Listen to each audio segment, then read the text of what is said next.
খুব ইমোশনাল একটা স্টোরি তোমাদের সাথে শেয়ার করব, যদি ভালো লাগে তাহলে অবশ্যই শেয়ার করবেন। তো হাজবেন্ড সারাদিন কাজ করার পর সন্ধ্যাবেলা বাড়িতে ফিরল। বাড়িতে ফিরেই তার ওয়াইফ তার সাথে ঝগড়া করতে শুরু করে দিল। তার হাজবেন্ড তাকে বলল যে আমাকে খাবার তো দাও, সারাদিন কাজ করে অনেক খিদা পেয়ে গেছে। তার ওয়াইফ বলল যে আমি পারবো না, নিজে বেড়ে খেয়ে নাও, আমার অনেক ঘুম পাচ্ছে, আমি ঘুমোতে গেলাম। এই বলে ওয়াইফ সারা রাত ধরে তার সাথে ঝামেলা করতে শুরু করে, কিন্তু হাজবেন্ড কোনো কিছুই বলে না।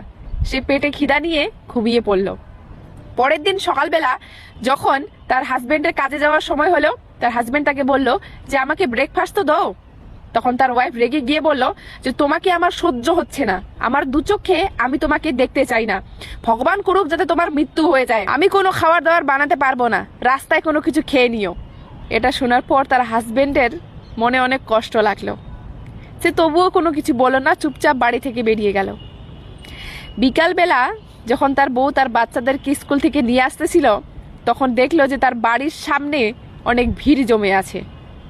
সবাই বলা বলি করছে যে তার হাজবেন্ডের কার অ্যাক্সিডেন্টে মৃত্যু হয়ে গেছে।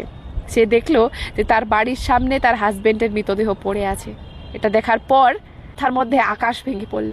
সে দৌড়ে গিয়ে তার হাজবেন্ডকে জড়িয়ে ধরলো আর বলল যে সঞ্জু, উঠে পড়ো, একবার তো উঠে যাও, আমি তোমার সাথে আর কোনোদিনও ঝগড়া করব না। তোমার খুব খিদা পেয়েছিল না, চলো আমি তোমাকে খাবার বেড়ে দিচ্ছি, তুমি আমাকে ছেড়ে যেও না, আমি আর তোমার সাথে কোনোদিন ঝগড়া করব না, কোনোদিন কেচাল করব না, আমাকে ছেড়ে যেও না।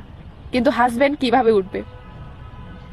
তাকে তো তার অভিশাপেই মেরে ফেলেছে, সে তো এখন উপরওয়ালার কাছে চলে গেছে, সে কিভাবে ফিরে আসবে? তার হাজবেন্ড মারা যাওয়ার পর সে একেবারে একা হয়ে গেছিল। তার আত্মীয় স্বজন, তার বাবা মা সবাই ধীরে ধীরে রং বদলাতে শুরু করে দিল। মানুষের খারাপ নজর তার উপর পড়তে লাগলো। মানুষ তাকে নিয়ে অনেক আজে বাজে কথা বলতে শুরু করে দিল। শ্বশুর বাড়ির লোকজন তার হাজবেন্ডের ভাগের এক টুকরো জমি তাকে দিয়ে বাড়ি থেকে বের করে দিল। সে একেবারে অসহায় হয়ে গেল। তার হাজবেন্ড যতদিন বেঁচে ছিল সে রানীর মতো তার কাছে ছিল, আর আজকে তার হাজবেন্ড মরে যাওয়াতে তার একেবারে চাকরানির থেকেও খারাপ অবস্থা হয়ে গেছে। সেজন্য বলবো যে যতদিন হাজবেন্ড বেঁচে আছে ততদিন তাকে সম্মান করুন, তাকে ভালোবাসুন, আর কাজে বেরোনোর সময় তো কোনোদিনও তাকে কোনো অভিশাপ দিবেন না, কেননা মানুষের অভিশাপ খুব লাগে।